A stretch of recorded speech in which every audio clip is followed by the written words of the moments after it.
Bonjour les amis, bienvenue sur cette nouvelle vidéo. Tout d'abord, un grand merci aux nouveaux abonnés. Bienvenue sur votre chaîne et merci justement pour votre confiance. Aujourd'hui, on va faire une vidéo un petit peu particulière puisque je ne vais pas parler nécessairement d'un topic, d'un domaine bien spécifique. Je vais parler de plusieurs aspects justement intéressants ici à Maurice. Tout d'abord, je tiens à m'excuser pour ma dernière vidéo sur laquelle j'ai retiré le QR code parce que j'ai eu la chance d'avoir un abonné qui a remarqué que j'avais envoyé à travers ce QR code un mauvais lien.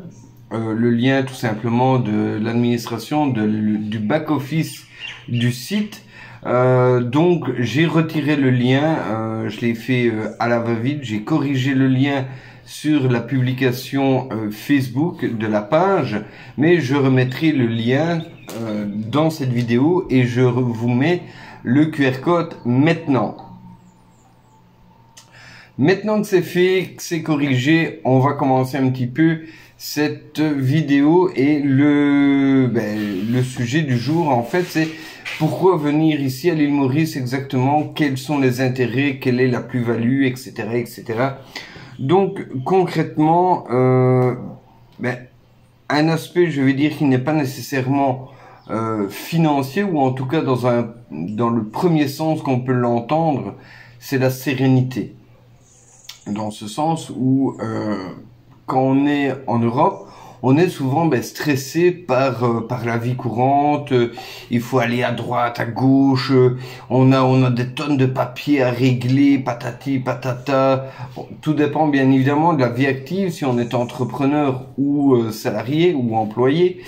Mais je pense que étant fonctionnaire, donc on ne va pas dire que c'est le métier le plus prenant du monde. Quand j'étais en Belgique, j'arrêtais pas de courir, et maintenant où je suis en tant que indépendant d'une part et salarié de l'autre, donc je cumule deux aspects, je suis je vais dire beaucoup plus détendu qu'avant, et donc ça permet justement de pouvoir se poser sereinement, de pouvoir déjà vous faire des vidéos, déjà vous partager plein de choses à travers le site internet que j'ai mis à jour entre parenthèses.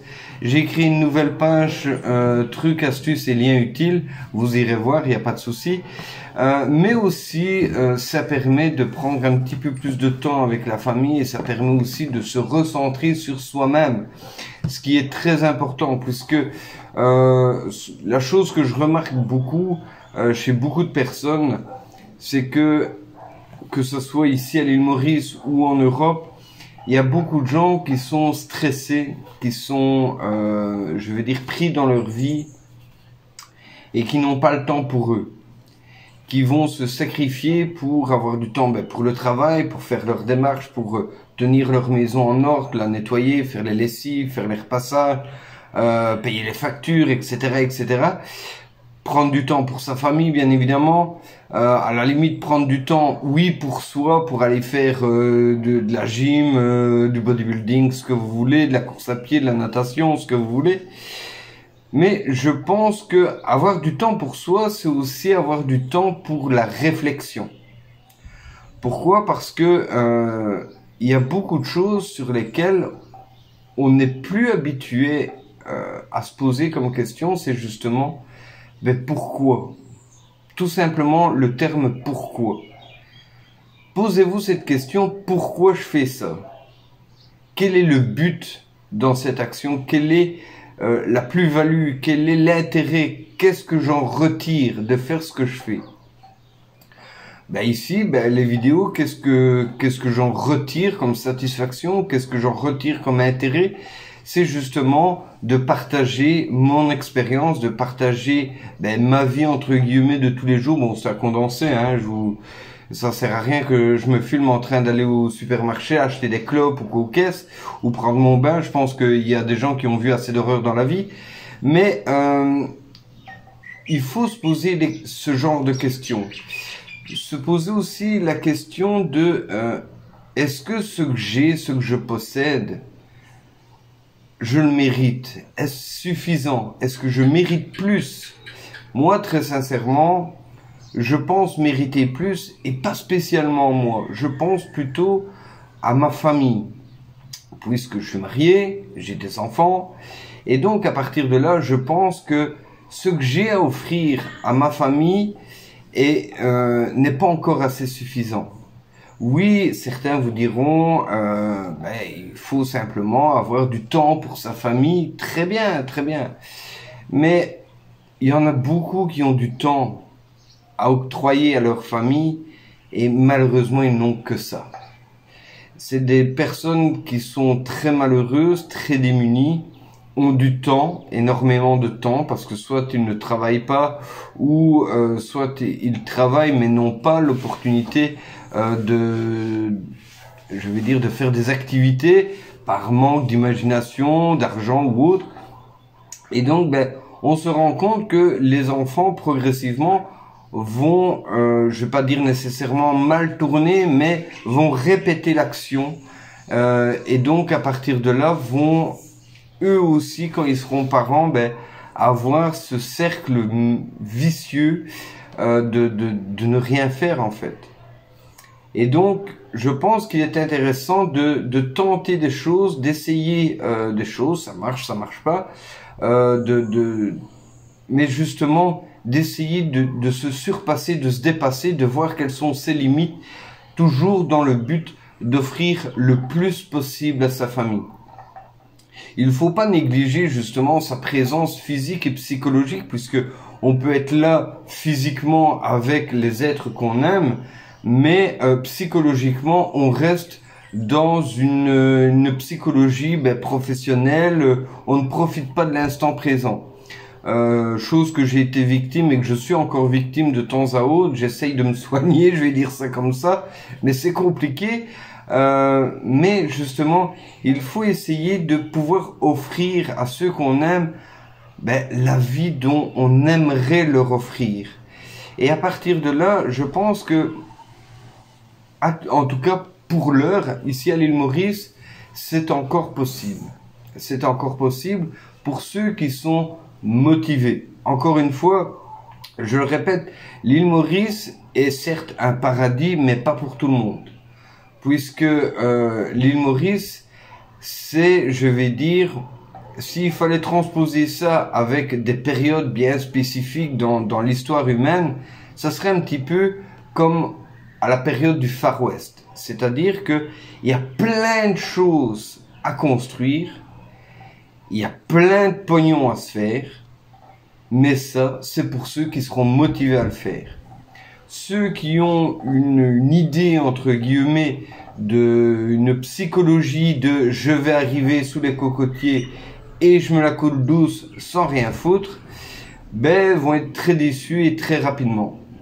Donc à partir de là, ce genre de psychologie, moi je déconseille à ces personnes-là de venir ici à l'île Maurice, parce que qu'on soit en Europe, qu'on soit à l'île Maurice, qu'on soit en Afrique, en Australie ou aux États-Unis, on n'arrivera jamais, je vais dire, au plein potentiel, à son plein potentiel d'une part, et aussi au plein potentiel de là où on est.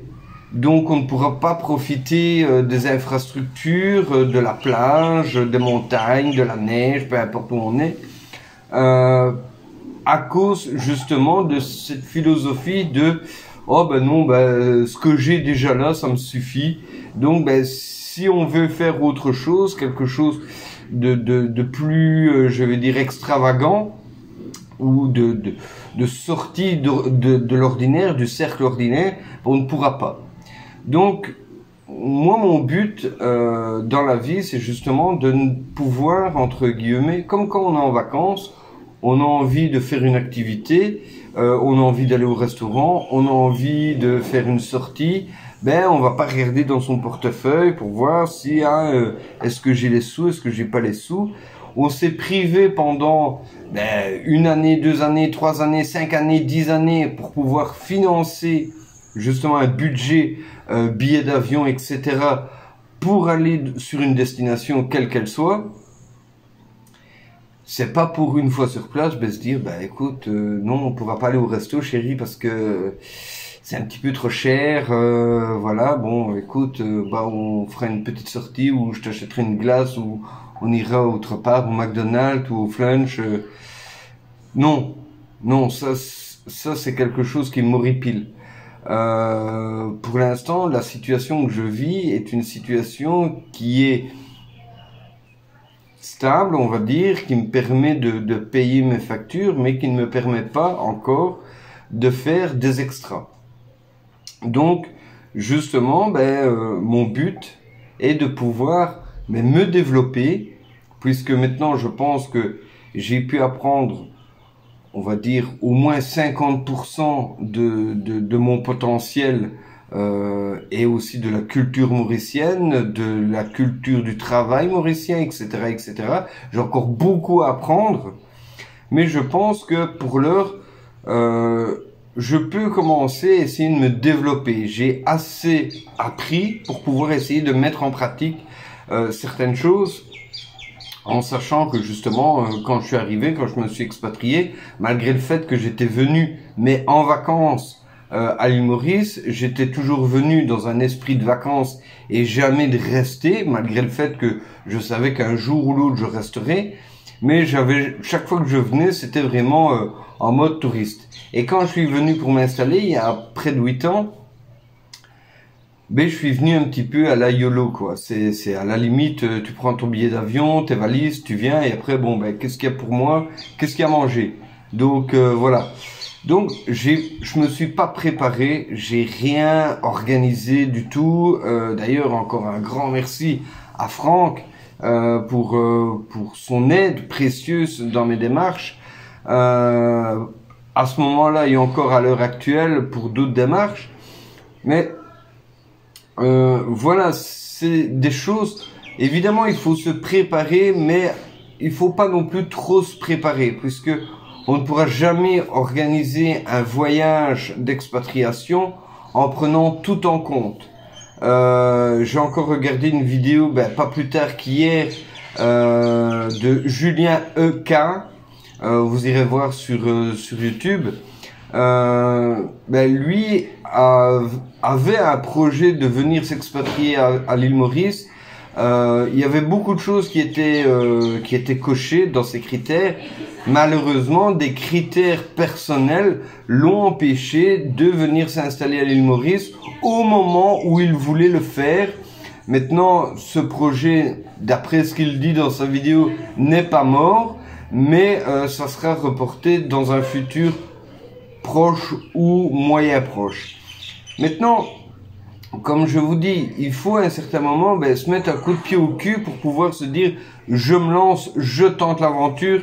J'ai préparé, entre guillemets, sécurisé un logement, j'ai sécurisé un travail, j'ai sécurisé un certain pouvoir d'achat pour aller sur place pendant 6 mois ou 1 an et de prévoir des cas de coups durs, je vais dire ça ainsi. Donc, une fois que ça c'est prêt, lancez-vous, parce que si vous essayez de tout prévoir, chose que je dois aussi soigner, parce que j'aime bien tout organiser, tout prévoir au millimètre près, et le problème c'est que quand on fait ça, on ne fait jamais rien. Juste pour l'exemple, le site internet, ça faisait au moins 1 an que je voulais le mettre en place. Et pendant ces congés-ci, je me suis dit rien à foutre. De toute façon, ils savent comment je suis. Je fais pas de tralala. Je fais pas de grands trucs. Je donne les infos. Je vais au plus concret. Je vais direct au but. Je pense que c'est ça qu'ils recherchent.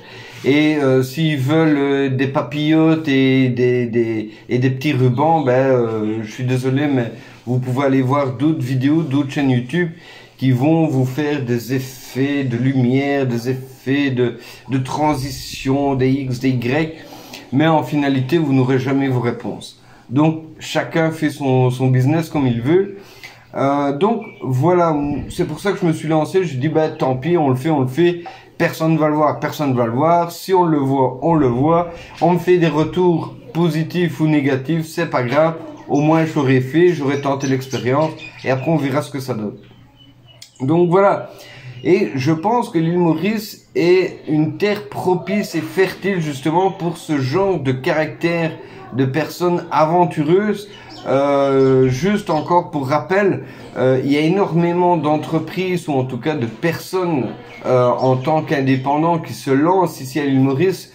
Et là, je vais prendre l'exemple simplement de locaux qui vont se lancer dans une activité, que ce soit dans le massage, dans la pâtisserie, dans la maçonnerie, l'électricité, X, Y, Z.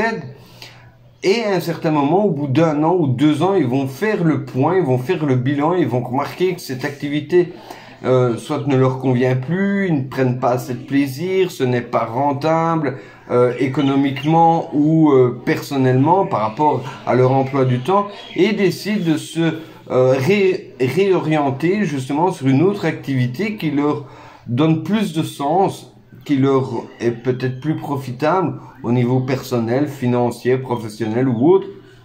Et donc voilà, même si je vais dire cette première activité n'a pas été une réussite, ils ont acquis une expérience qui leur permet de pouvoir conseiller une personne qui voudrait se lancer en leur disant justement fais attention à ça, fais attention à ça. Moi j'ai chuté à cet endroit-là parce qu'il y avait ça, ou fais attention de bien choisir une activité qui ait du sens pour toi, dans laquelle tu te retrouves, dans laquelle justement tu te sens impliqué, dans laquelle tu te sens, je vais dire, engagé, que tu te sens vraiment, que tu prennes du plaisir, quoi. En gros, c'est ça. Donc, à partir de là, il faut vraiment que vous fassiez justement, et je reviens à ma question pourquoi, que vous fassiez cette introspection justement sur votre vie, parce que malheureusement on n'en a qu'une, et donc si vous passez votre vie à faire une activité qui ne vous botte pas spécialement mais qui paye les factures, dans un lieu qui vous convient pas spécialement mais qui est peut-être mieux qu'un autre mais pire qu'un autre, donc je vais dire il n'y a pas d'exaltation derrière, à force d'avoir une vie moyenne, vous avez une joie moyenne. Et une joie moyenne, c'est ce qu'on appelle la vie de tous les jours. Et comment, je vais dire, avoir un sourire, comment avoir une vision globale de sa vie quand on a, comme moi, 45 balais, qu'on regarde derrière et qu'on se dit, est-ce que j'ai bien profité? Est-ce que je me suis bien amusé? Est-ce que ça valait le coup de faire telle ou telle chose? Est-ce que si ou est-ce que là, j'espère que je vivrai encore plusieurs dizaines d'années, voire même encore le double. On va pas être méchant, c'est pas parce que je perds les cheveux qu'il y a personne dans la cheminée, qu'il y a rien dans la cheminée, pardon. Voilà, il faut vraiment faire la part des choses sur l'aspect, je vais dire, personnel et pas uniquement financière.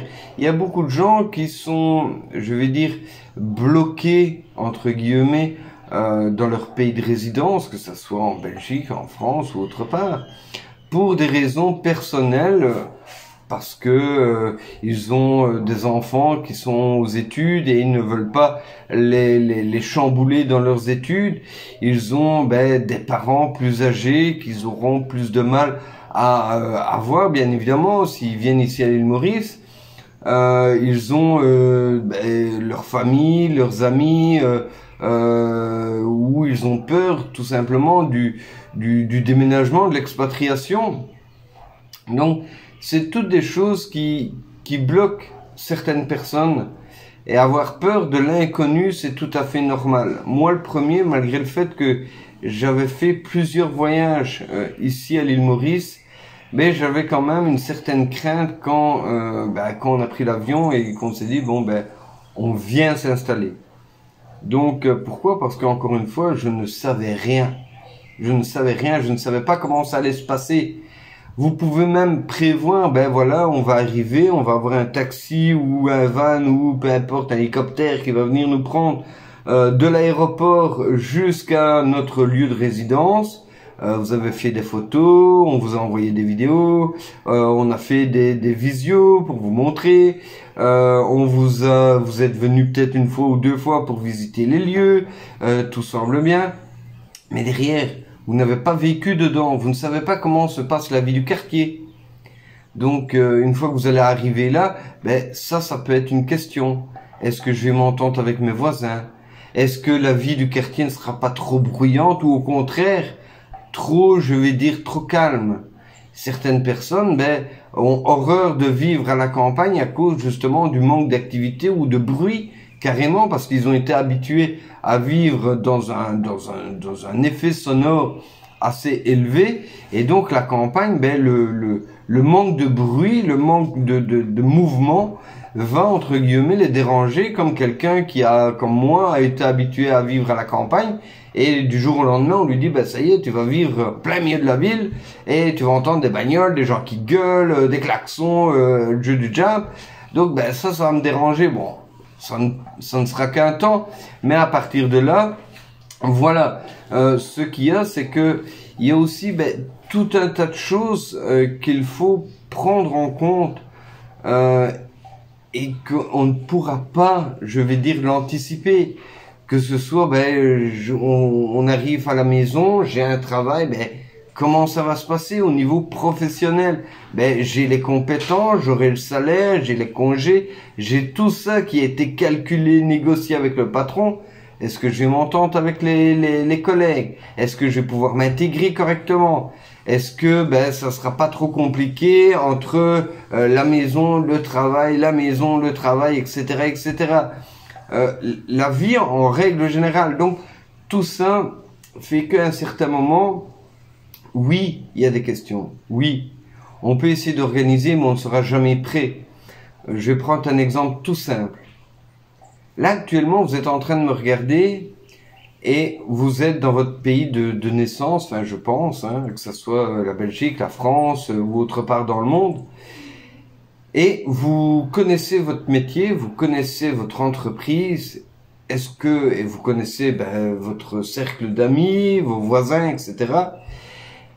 Est-ce que vous auriez pu prévoir ce qui s'est passé la semaine dernière? Juste ça. Est-ce que vous auriez su prévoir le déroulement? Ah oui, Richard, j'avais rendez-vous de 14h à 15h avec Monsieur Durand, de 18h à 19h avec Gertrude, mercredi c'était avec Jean-François, après jeudi c'était avec Fabrice. Oui, ça d'accord. Mais le déroulement, l'essence même de ce rendez-vous, de cette journée, est-ce que vous auriez pu dire que justement, elle a commencé avec tel état d'esprit, elle s'est terminée avec tel état d'esprit? Est-ce que vous auriez pu le dire? Non. C'est impossible. Pour la bonne et simple raison que l'être humain, c'est la seule variable au monde qui est impossible de calculer. Même avec l'ordinateur quantique de Tesla, de ce que vous voulez d'Elon Musk, c'est impossible. Parce que l'être humain peut passer de la joie à la tristesse en une seconde. Vous pouvez être en train de célébrer votre anniversaire, la réussite, le gain au loto, vous avez gagné 125 millions d'euros à la loterie nationale. Si juste après vous avoir donné le chèque et vous êtes en pleine élaboration de projet d'acheter des maisons, des villas, créer une entreprise, acheter des voitures, faire le tour du monde, ce que vous voulez, je viens vers vous et je vous dis qu'un de vos parents vient de décéder, ou un être cher. Si vos parents, malheureusement, je m'excuse s'ils sont déjà décédés, mais voilà. Et donc l'être humain passe de tout au tout. Pareil, vous êtes confiant dans une réunion, tout se passe bien, et votre patron vous prend à vous casser, vous reprend à contre-pied, je vais dire ça ainsi, et il vous descend. Vous pensiez justement que tout allait bien se passer, etc. Et là, il vous prend à contre-pied et il vous descend. Ça m'est déjà arrivé. Donc voilà, l'être humain est quelque chose qui est impossible de pouvoir prédire. Donc à partir de là, c'est impossible de pouvoir justement organiser, que ça soit votre vie sur place ou votre expatriation, de manière claire, nette, précise, sans bavure, de A à Z comme Amazon. Donc ça c'est impossible.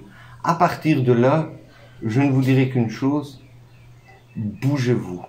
Bougez-vous, faites les choses.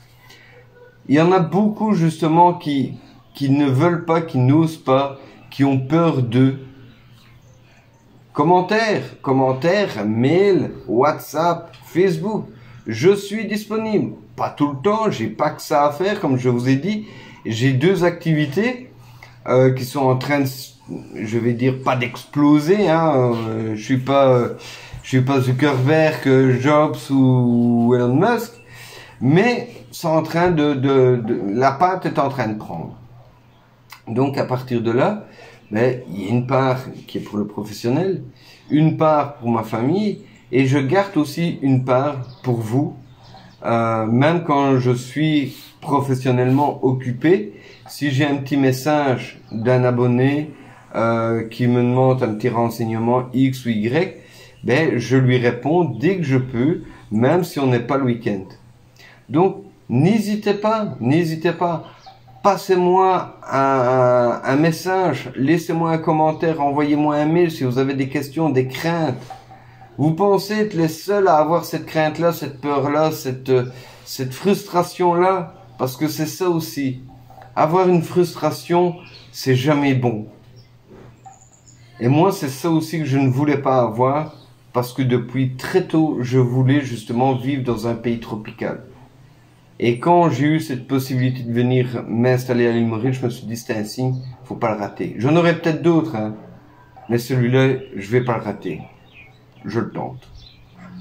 Ça aurait foiré, j'aurais tenté, j'aurais pris de l'expérience, et j'aurais pu justement en tirer des enseignements. Mais voilà, cette petite vidéo-là était là pour vous, justement, pour vous conseiller, pour vous, je vais dire, vous renseigner, pour vous motiver, puisque, encore une fois, l'île Maurice permet justement, mais toutes ces tentatives, tous ces essais, parfois des erreurs, même en tant qu'indépendant, il y a une chose, quand on vient s'installer comme indépendant, il y a une prérogative qui demande justement qu'on mette sur un compte bancaire, qu'on crée un compte bancaire bien sûr, mais qu'on mette sur un compte bancaire la somme de 35 000 $.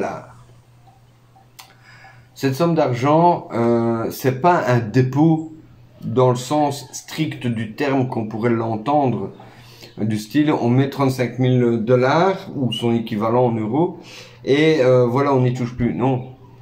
Quand je suis venu ici à l'île Maurice pour ouvrir un compte bancaire à l'époque, il y a plus de 10 ans, je devais mettre, je crois que c'était l'équivalent de 1000 €, quelque chose comme ça il me semble, ou 10 000 roupies, je sais plus exactement, enfin bref, je les ai mis 24 heures. Je les ai déposés. Le lendemain, j'ai été au guichet automatique, j'ai été imprimer le statement, donc le relevé de compte, prouvant que j'avais bien justement mis les 10 000 €, les 10 000 roupies. Après, c'était bon. Et je crois que c'était une question aussi pour ma demande de visa en tant qu'époux. Je pense que c'était une bêtise ainsi. Et voilà, et j'ai joint ça dans mon dossier, et après, basta. J'ai été les retirer, juste après. C'est tout, c'est tout. C'est pas comme si ces 35 000 €, dollars, peu importe, ils vont rester là et vous ne pouvez plus y toucher. Il faut simplement prouver que vous les avez mis sur votre compte bancaire. Moi, je les ai retirés au bout de 24 heures. Peut-être que maintenant, ils ont compris la technique et il faut les laisser une semaine ou 48 heures ou je ne sais plus. Enfin, je ne sais pas du tout. Mais c'est pas quelque chose qui doit rester pendant vitam aeternam. Donc à partir de là, il faut pas rester bloqué là-dessus. Comme je vous ai dit, si vous avez des questions, je reste disponible. Donc sur ce petit tour vers le site internet, trucs et astuces, questions, il y a un formulaire. Il y a aussi les commentaires en dessous de cette vidéo. Il y a la page Facebook de la chaîne. Et dans la page Facebook, il y a aussi mon WhatsApp. Donc, sur ce, je vous souhaite un excellent dimanche. Je vous dis à bientôt. Prenez soin de vous. Ciao, ciao.